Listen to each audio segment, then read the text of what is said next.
search for a perfect world. My intention is to give a series of lectures which will enable you to understand the present time, and the immediate future, in some aspects at least. It should be a coherent whole, but it may sometimes be necessary to go a long way back. There will be a continuous thread through it all, but I would ask you to see the parts always in the context of the whole. I will sometimes go far and wide to collect the material we need to understand the present time, and some of it may seem remote. When I say the present time, I mean quite a long period of time, going back several decades, and also looking decades ahead. It is important to realize that it will be necessary to present truths based on the science of the Spirit that in many respects go utterly against current and generally accepted beliefs.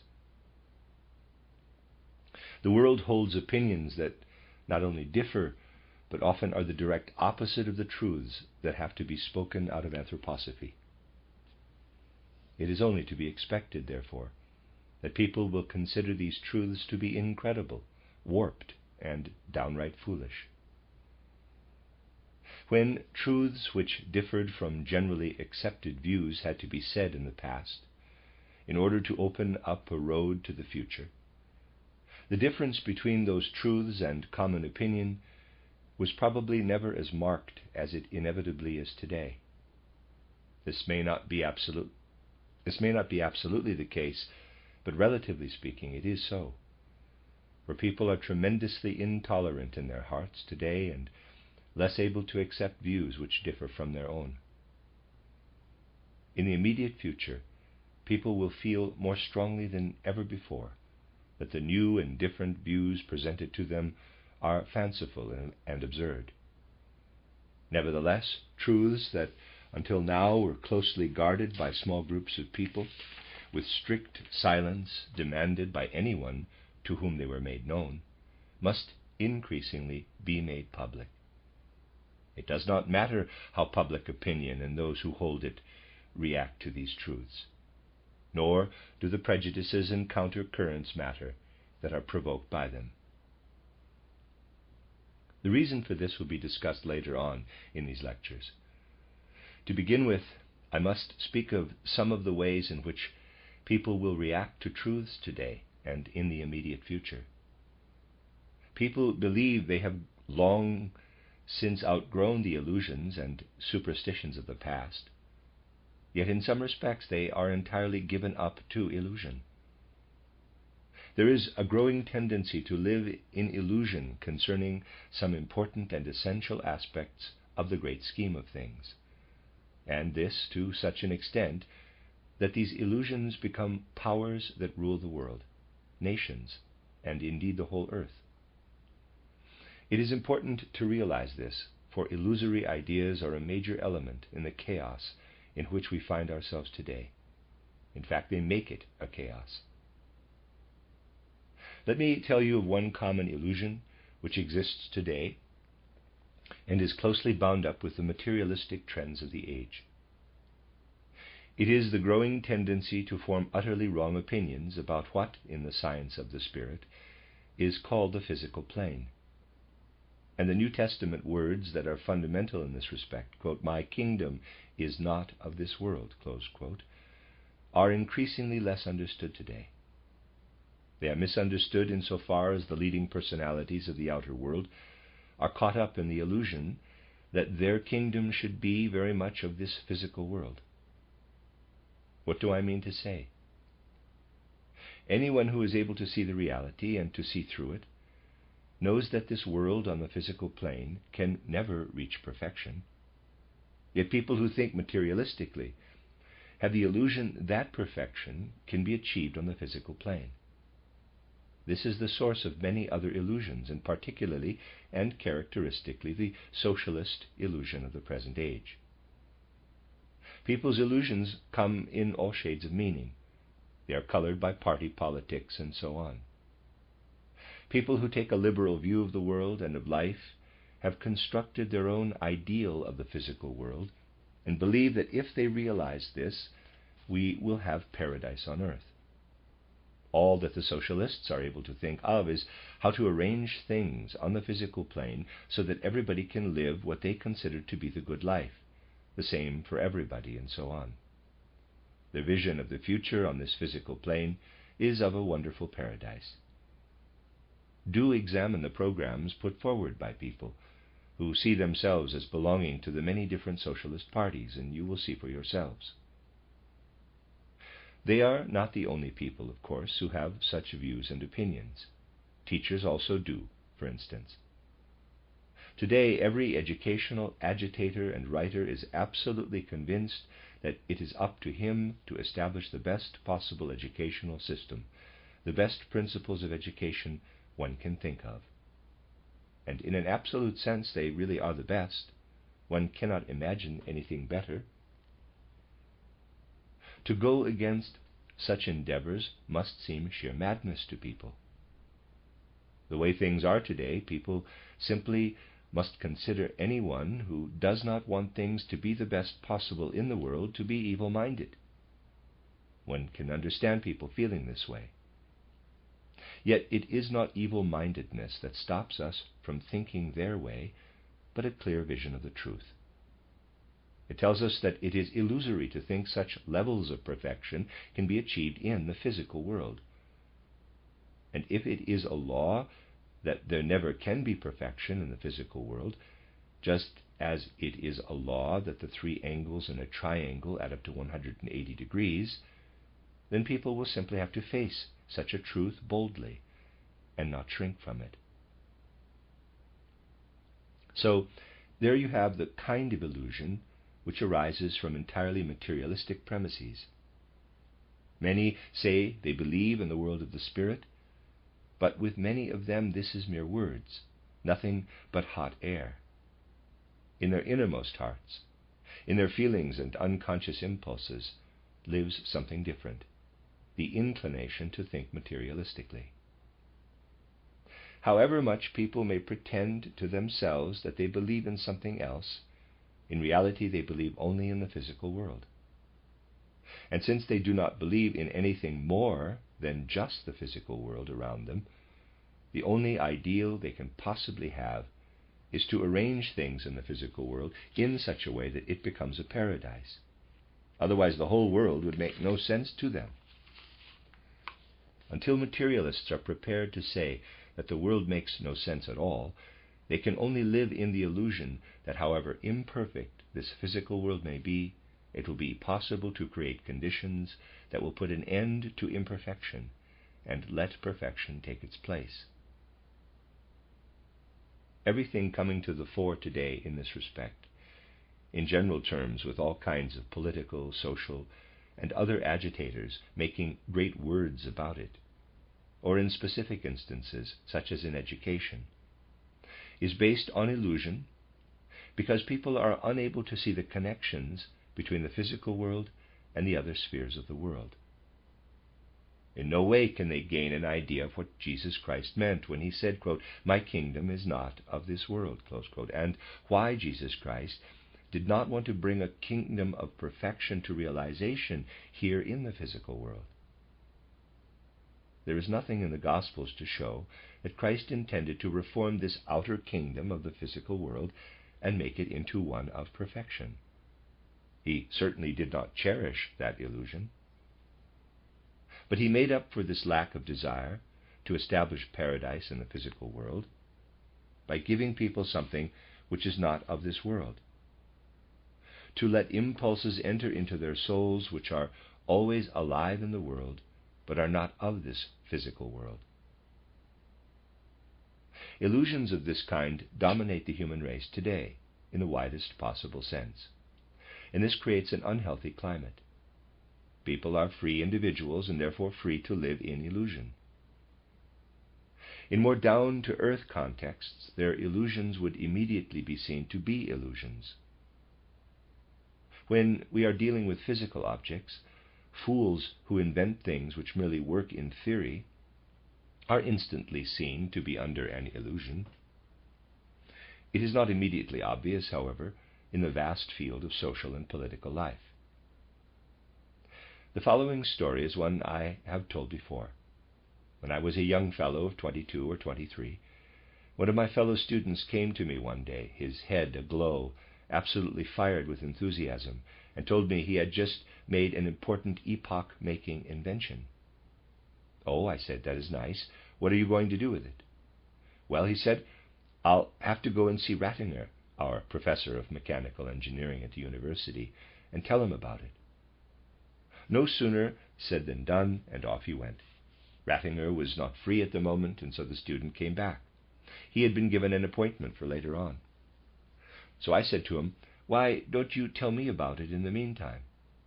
We have some time to spare. Tell me about your invention." It was a very clever thing.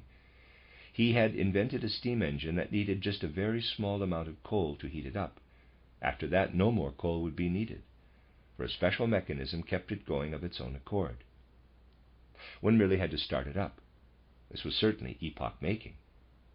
You will be wondering why we do not have it today. I got him to explain it all to me, and then told him, "You know, that is really clever, but if one looks at the whole thing, it is no different from wanting to get a railway truck going by getting into it and pushing as hard as you can from inside. Someone standing outside can, of course, get it to move, but anyone inside will not get it to move a millimeter, even if they apply the same amount of energy." This is what it all came down to.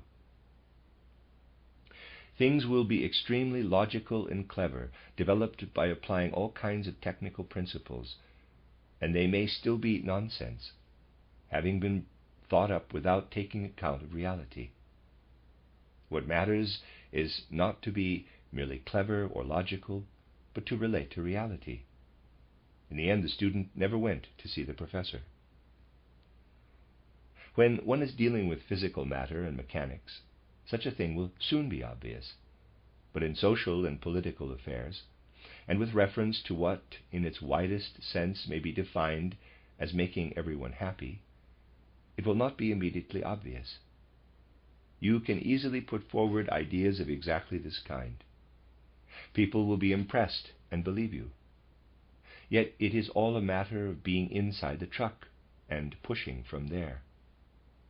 A time will come when a certain basic characteristic of the present time may actually be labeled with a particular name, a name that will typify a way of thinking which at heart is utterly illusory and unreal. I am very sure that in future people will speak of early 20th century Wilsonianism, for Wilson's ideas are typical of those of someone who wants to push a railway truck from inside. All the basic ideas of Wilsonianism, which make such an impression today, are utterly unreal, though they also have a major influence on people for other reasons. They are powerful for the very reason that they cannot be realized. Any attempt to implement them, it would soon show them to be meaningless. But people are able to imagine they could be implemented. If we were able to implement Wilsonian ideas, world Philistinism would be realized throughout the world. Woodrow Wilson really deserves to be made the universal savior of general Philistinism. Of course, Philistines would not actually do all that well in a world organized by Wilson, which anyway cannot be realized, but at least they imagine that if Wilson's ideas were to conquer the world, we would be able to live according to our ideals. A time will come when people say, "At the beginning of the 20th century, a peculiar ideal arose, which was to make the world into a perfect image of Philistine or bourgeois ideals." Wilson's ideas will be analyzed one day and presented as typical of the early 20th century. You see, we have not only small but also big examples of illusory ideas in our time. These illusions and unreal ideas are held not by otherworldly sects, but by groups whose beliefs spread far and wide. Important and vital, genuine truths must now be proclaimed to the world. For the reasons and because of the kind of conditions we have been discussing, they will show little relationship to the general opinions of today. Different conditions have to be created to enable people to grasp the truth. The truths which must inevitably come up are repulsive to many people today. They are thoroughly uncomfortable. The truths people like and ask for are convenient truths, for that is the way people are today. Some of these uncomfortable truths will have to be presented in the course of these lectures. They need to be made known out of a feeling of responsibility. And above all, they must relate not only to the physical plane, they must cut across the illusions people have of the physical plane and offer reality rather than fantasy. The most unrealistic and fantasy-ridden people today are those who consider themselves to be more or less entirely realistic. One makes the strangest discoveries in this respect. I was recently sent a kind of lexicon listing the names of writers. It purports to list the names of all writers who have a connection with Judaism and anything which seeks to bring Judaism to realization in this world. I am one of the writers listed in the book, the reason being that, according to the author of the lexicon, I have many similarities with Ignatius de Loyola, who is stated to have founded the Jesuits precisely because of his Judaism. Furthermore, I come from a border region between Germans and Slavs, which is where I happen to have been born, though my family certainly do not come from there. And apparently the fact that I come from there indicates that I am Jewish in origin. I have no idea why. This does not really surprise me, for I think you will agree that even odder things are published today. But the lexicon also includes Hermann Bahr as someone who is promoting Judaism. I was merely leafing through the book. Yet he is an out-and-out Upper Austrian. It is really and truly impossible to think of any way in which he can be connected with Jewish blood or the like. Nevertheless, this literary lexicon quotes a well-known literary historian as saying that Hermann Bahr definitely had Jewish traits. Well, when I was said to be Jewish on one occasion, these things are not new. I had a photograph of my certificate of baptism made. Hermann Bahr also had to jump through those hoops because a literary historian had said he was Jewish. Bahr wanted to establish the truth. The literary historian then said, well, his grandfather may have been a Jew, but it simply is not possible to find anything in Bahr's family which is not absolutely Upper Austrian German. This was, of course, an embarrassment for the literary historian, but he would stick to his opinion. He went so far as to say that if Hermann Bahr were actually to present the certificates of baptism for the last 12 generations to show that he did not have a drop of Jewish blood from anywhere, then he, the historian, would believe in reincarnation if forced to do so. So, you see, the reason for believing in reincarnation is a highly peculiar one in the case of this renowned and widely read literary historian.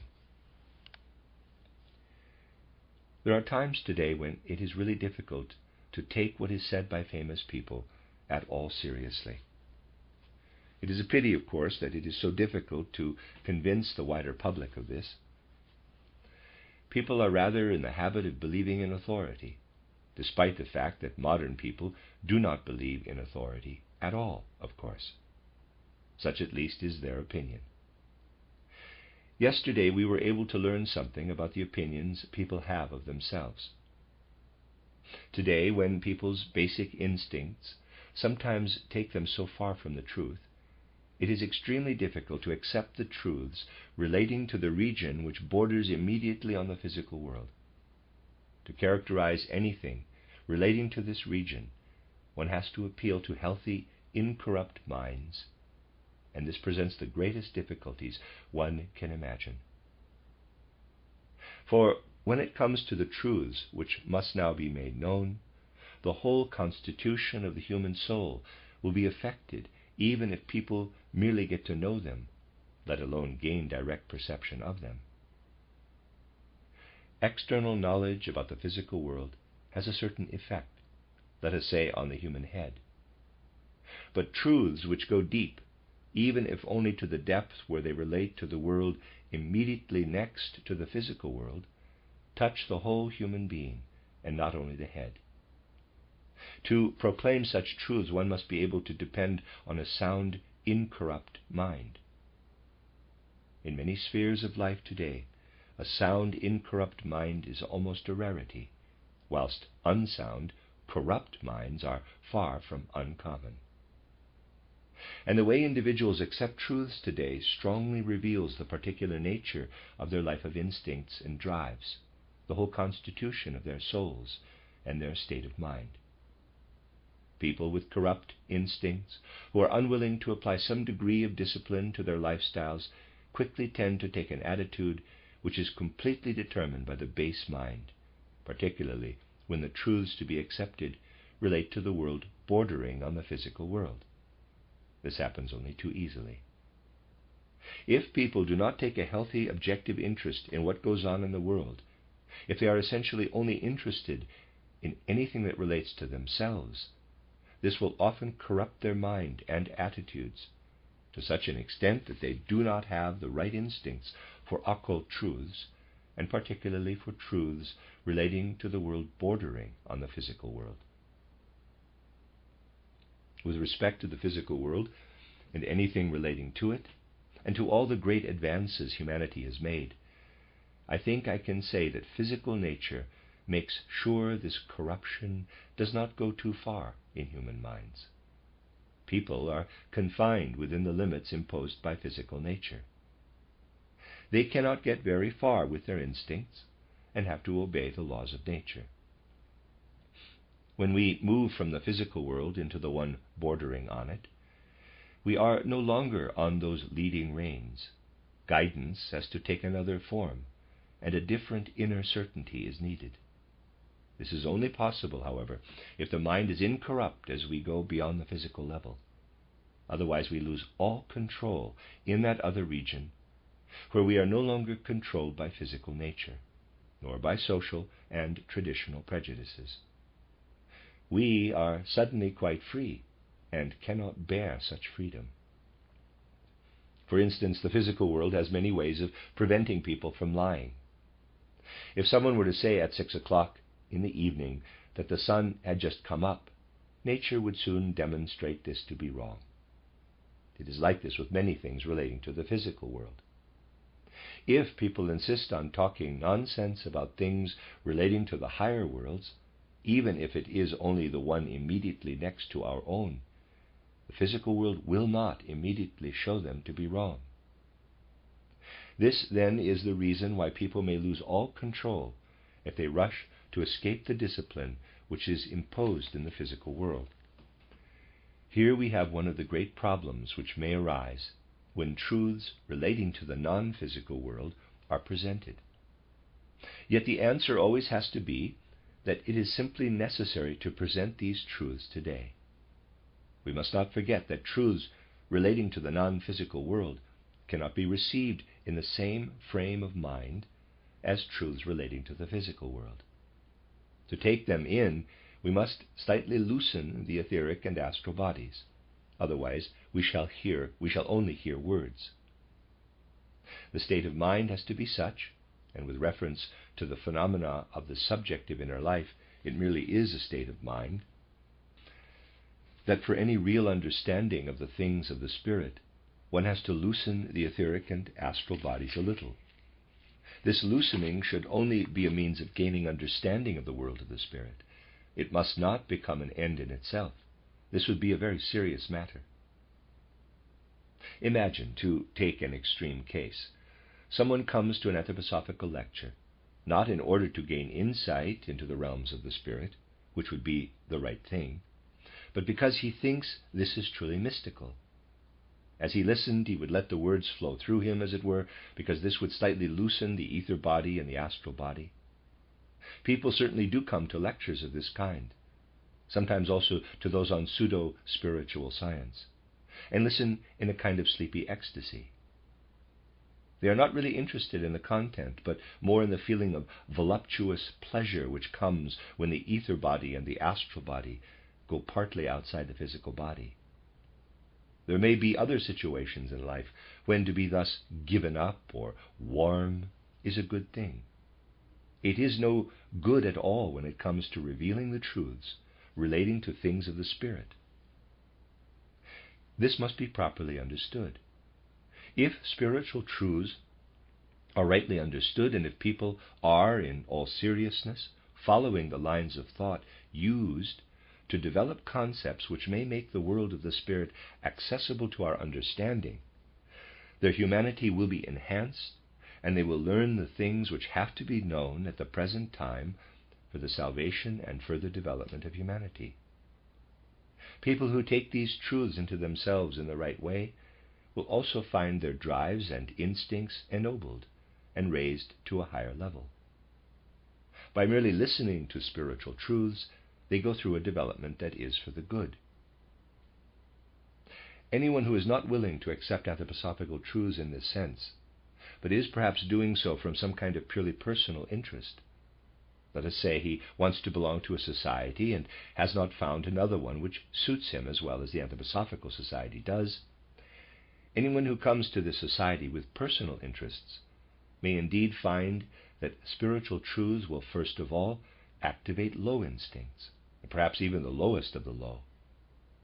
It, therefore, does not come as a surprise that people who really should not be members, but nevertheless do come and hear such things, find their lowest instincts brought to life.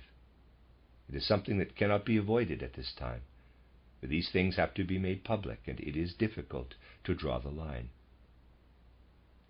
The right way will only be found if those who have the inner justification to be part of such a movement use their wide-awake judgment and take themselves to task. People who in any way bring personal interests to bear, before or after leaving the society, merely show that they never should have been members. And I think it is not really difficult to distinguish between personal interests and interest in objective understanding. But it is not surprising that in the situation which has arisen, because it is now necessary to make things generally known, it happens again and again that some of the instincts of the lower human nature come to the fore. The potential dangers must be consciously and clearly considered, and ways must be found to correct them. If we take the right attitude to these dangers, we shall certainly be able to meet them.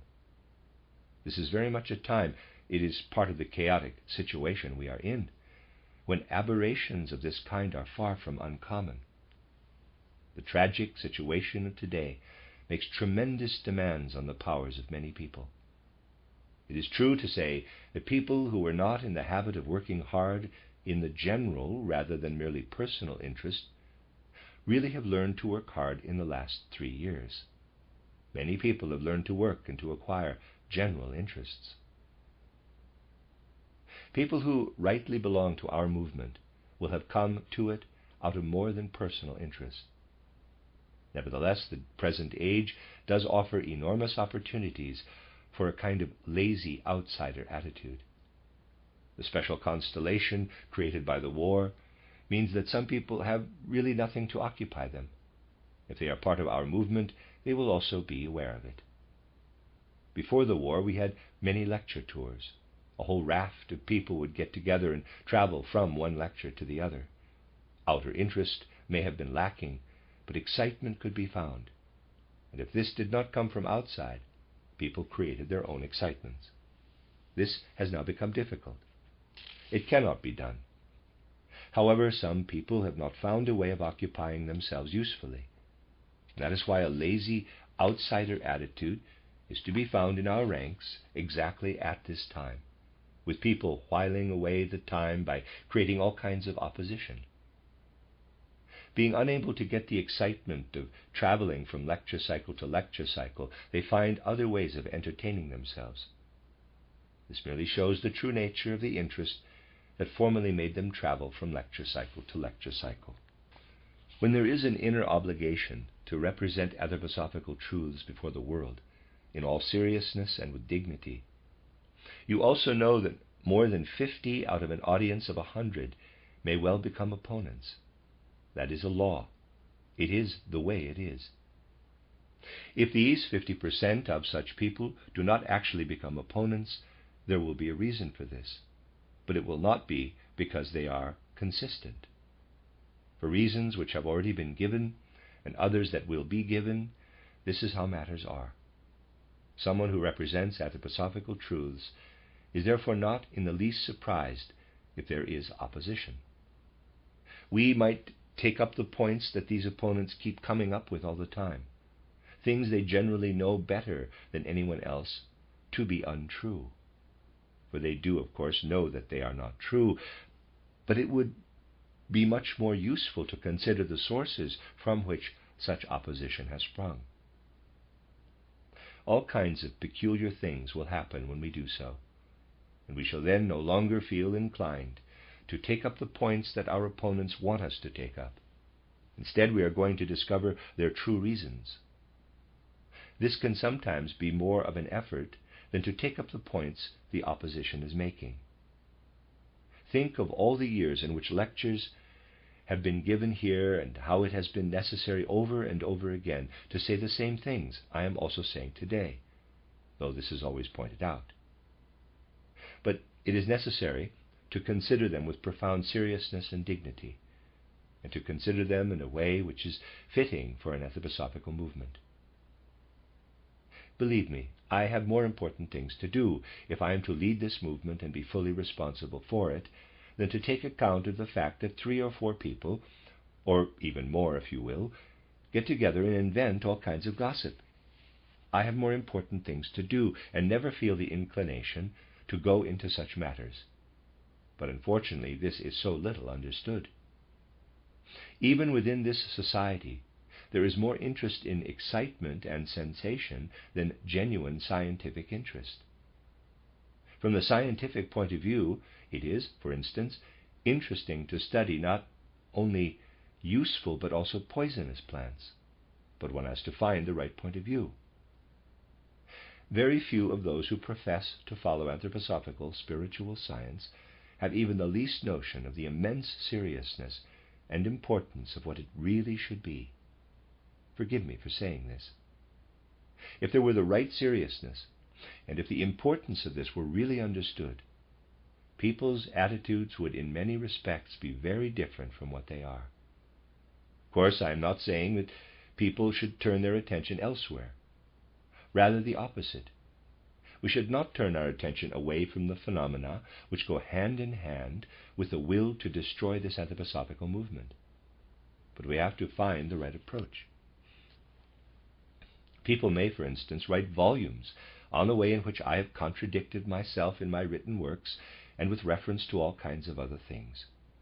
One way of countering this would be to say that Luther was shown to have contradicted himself in hundreds of ways, not just a few dozen.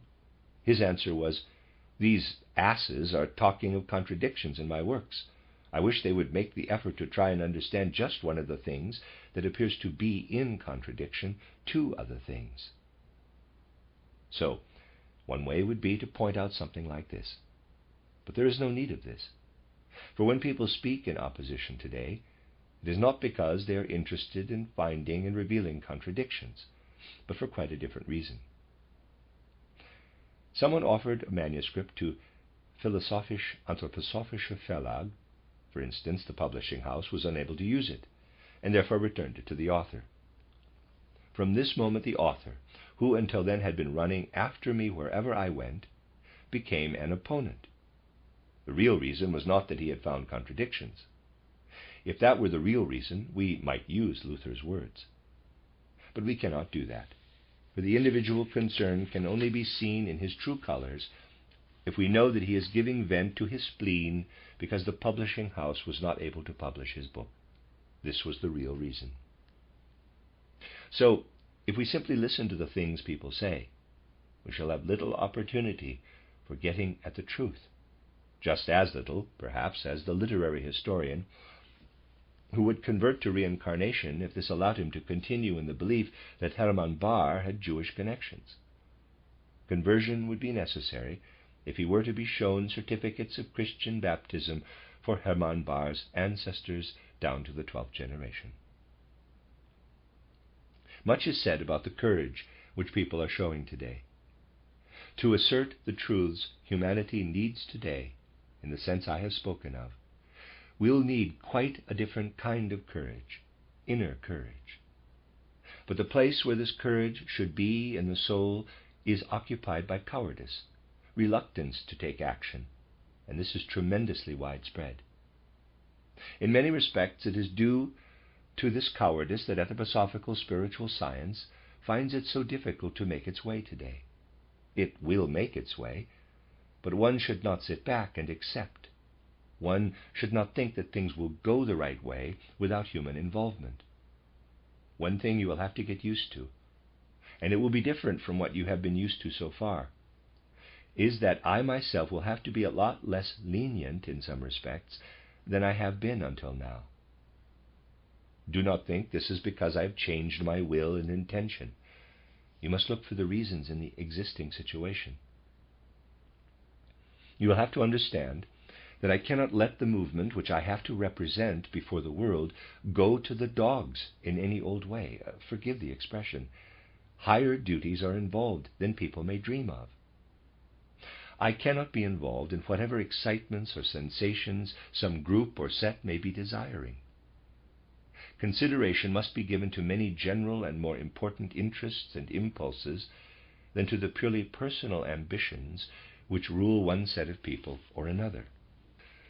To find the right way of presenting anthroposophy, we simply must be able to set aside the purely personal element, which for many is about the only thing that interests them today. And so I must conclude here today with something which I have always been saying in all the other places where I have been speaking these days. There are many members of our anthroposophical science of the spirit who are truly dedicated and who have a clear idea of the seriousness of our work. But again and again there are others who do not belong and who behave in a way that simply would not happen if membership of the society were limited to those who rightfully belong to it. Things keep coming up among members which are far removed from what is really intended. Some of these can only be said to relate to what is really intended if one takes a totally distorted view. Things are said by groups of people who have to be ignored, for our real interests go far beyond giving one's attention to the ambitions which are alive in those groups. Things are said there, and people are beginning to believe them, which have no more to do with our true intentions than a dung beetle has to do with a pendulum clock. It is quite impossible to see how they go together. Yet fantastic stories created out of base instincts that are left to run riot are set in circulation. And this despite the fact that the people who generate them know full well that not a word is true. Such things can be explained in natural science, but we must also draw the logical conclusion and take the necessary actions. In the first place, I am going to impose 2 rules on myself. Anyone who is going to speak of the one rule without the other will be saying something which is not true. I have made these 2 rules known in all the places where I have been giving lectures in recent months. In principle, I shall no longer continue to give private interviews to members of the Anthroposophical Society, for all those private interviews have led to reports which are full of lies. I have better things to do than refute the tales told by people who let their imaginations run riot, and so there is no other way but to discontinue these private interviews. Some individuals have a true esoteric impulse, and I will find other ways of making sure they are able to progress. It will just take a while. The measure should not prevent anyone from progressing in esoteric development, but, generally speaking, all private interviews must now stop. This, then, is the first rule. Do not come to me, as people have done in some local groups, and say it is a harsh rule. No, do not come to me. Go to those who are responsible.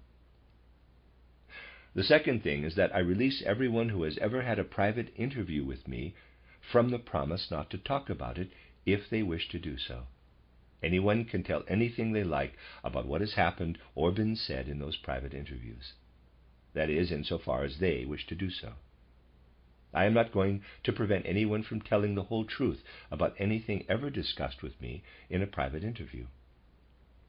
These 2 rules go together. The one does not apply without the other. And as I said, if you think they are harsh, go to those who are responsible. Unless I am less lenient in these matters than I have been until now, the problems I am speaking of will not stop. As I said, I shall find other ways to make sure this does not harm anyone's esoteric development. Ways and means will be found. But people being as they are today, it is not possible to establish such a science without things going badly astray on occasion, with people always jumping to the wrong conclusions. This is why there will have to be these rules.